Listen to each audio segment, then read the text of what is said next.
So hello friends, welcome back to another new video. तो MBA CET and MCA CET examination की guys जो registration process है वो अब खत्म हो चुकी है।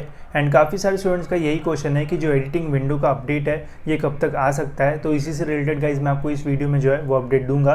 साथ ही में मैंने हेल्पलाइन नंबर के ऊपर भी काफ़ी बार फ़ोन करके डिफरेंट जो भी आंसर्स थे उनके वो भी सुने, वो भी मैं आपके साथ शेयर करूँगा।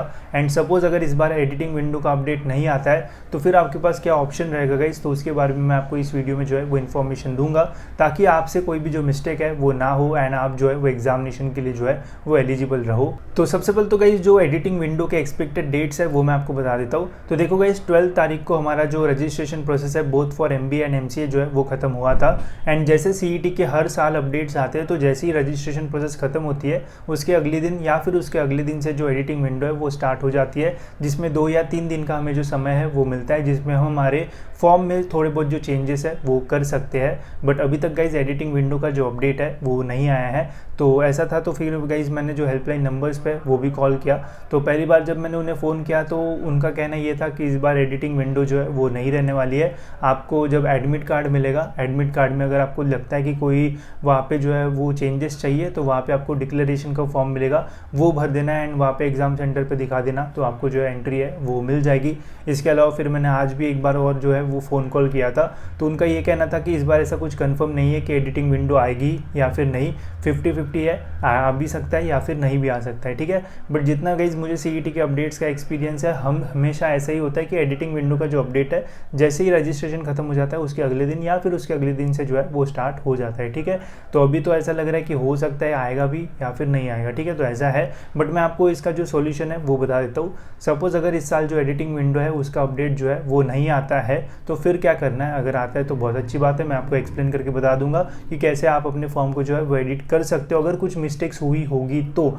अगर आपके फॉर्म में कोई मिस्टेक नहीं है तो एडिट विंडो का आपका कोई काम नहीं है, फिर कोई टेंशन लेने की ज़रूरत नहीं। अगर कुछ मिस्टेक्स हुई, अगर आपको कुछ चेंजेस करना है तो फिर एडिट विंडो का जो है वो काम आता है। अगर अपडेट आता है तो बहुत सही, बट अगर सपोज़ एडिट विंडो जो है वो इस साल नहीं रहते तो क्या करना पड़ेगा। तो देखो गाइस, सपोज़ एडिट विंडो अगर नहीं रहा तो डायरेक्ट हमारा जो एडमिट कार्ड है वो रिलीज़ होगा, जो कि रिलीज़ होगा एग्जामिनेशन के 10 दिन ऑलमोस्ट पहले।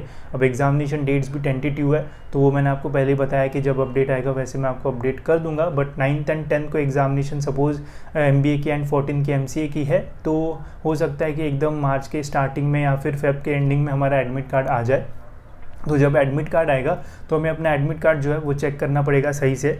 उसमें अगर आपको कुछ मिस्टेक मिलती है तो वही एडमिट कार्ड के नीचे हमें एक जो लिंक है वो मिलती है। अगर कुछ मिस्टेक है तो वो डिक्लेरेशन फॉर्म हमें जो है वो भरना पड़ता है, एग्जामिनेशन सेंटर पे जो है वो दिखाना पड़ता है, तो आपको वो जो एंट्री है वो मिल जाती है एग्जामिनेशन सेंटर के अंदर एंड आप जो एग्जामिनेशन है वो ईजिली दे पाओगे, ठीक है। तो इसके लिए गाइस मैं एक डिटेल वीडियो जो है वो बनाऊंगा, MBA के लिए अलग बनाऊंगा वीडियो एंड MCA के लिए जो है वो अलग बनाऊंगा, जिसमें मैं आपको बताऊंगा कि एडमिट कार्ड में आपको कौन सी जो चीज़ है वो चेक करना है। अब देखो गाइस, ज़्यादा जो चीज़ है वो मैटर नहीं करती एग्जामिनेशन के लिए। अगर आपने कास्ट गलत डाल दी होगी, एड्रेस गलत डाल दिया होगा, या फिर गलती से डोमेसियल सर्टिफिकेट का नंबर गलत डाल दिया होगा, या फिर ऐसी बहुत मतलब 10th के पासिंग ईयर गलत डाल दिया होगा, 12th का पासिंग ईयर गलत डाल दिया होगा, तो ये ज़्यादा मैटर नहीं करता है। मैं आपको उन वीडियोज़ में बताऊँगा कि क्या मैटर करता है, कौन सी चीज़ आपको चेक करना है। अगर उसमें कुछ मिस्टेक रही तभी आपको वो जो डिक्लेरेशन फॉर्म है वो भरना पड़ेगा, बाकी आप एग्जामिनेशन के लिए जो है वो एलिजिबल रहोगे। बट वही कि अगर आप वो मिस्टेक्स जो है जो एडमिट कार्ड में उसमें कुछ मिस्टेक है वो अगर सही नहीं करते हैं, डिक्लेरेशन फॉर्म नहीं भरते हो,